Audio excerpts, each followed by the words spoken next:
The Edinburgh International Television Festival. This is the Olympic Village. This is where all of the producers are housed. It's an opportunity to get to know more about the industry. It's a chance to think broadly instead of staying in our narrow world. Put the snake on, Kate. Is his mouth meant to open like that, Scott? It's got around my legs. Very big overhead you must have. I call them people, Stephen. You call them over. It's cool to see so many people from the industry, so many legendary names. That was a sequence which brought tears to my eyes. The young kids aren't watching ITN News.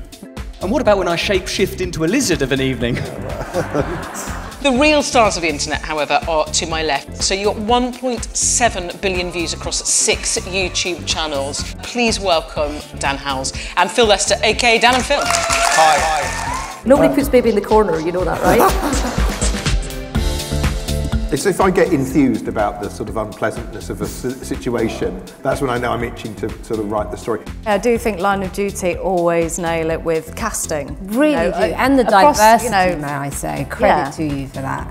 Choosing the moments that you try and break the audience's heart rather than making them laugh. They're so stuck in their old ways. I would argue that National Geographic is one of the biggest, most global, iconic, sort of special brands in the world. How did you get your start in the world of comedy? I started by being a smart-ass kid. 4 years ago was when Marvel called.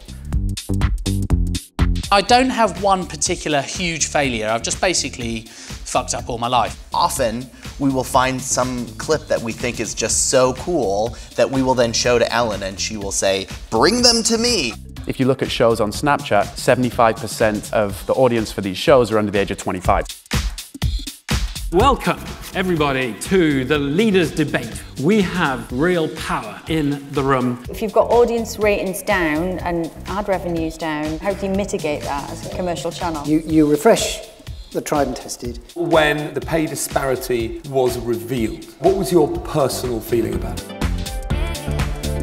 We have to widen both our contact with and awareness of those people who live outside and beyond our elite. The viewing public was increasingly challenging the lack of women in major on-screen roles. Your fundamental position in this debate, as far as I can gather, is that TV has run out of new entertainment, correct? Yes. Can you imagine that with Donald Trump? Just, you know, his face distorted. Young people are switching off TV. Is this true? I was out of the world of TV for so long, as you know, that Madame Tussauds even melted down my wax. What a year it's been in television.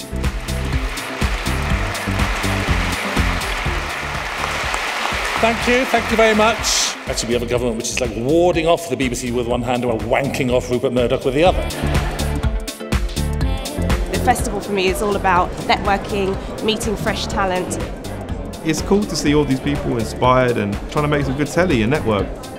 Are you spinning some of your records? I'm DJing the after party tomorrow night.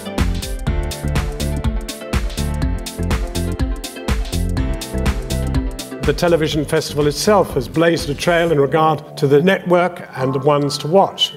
90 fully funded places each year targeted at rendering the television we make reflect more the people who watch it. The cost of the festival pass that we pay ensures the schemes remain free and accessible to all, including year-round events and training.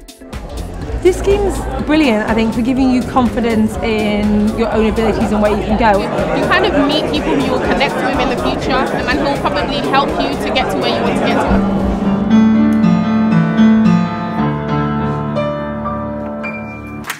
That's Channel 4 News. Good evening.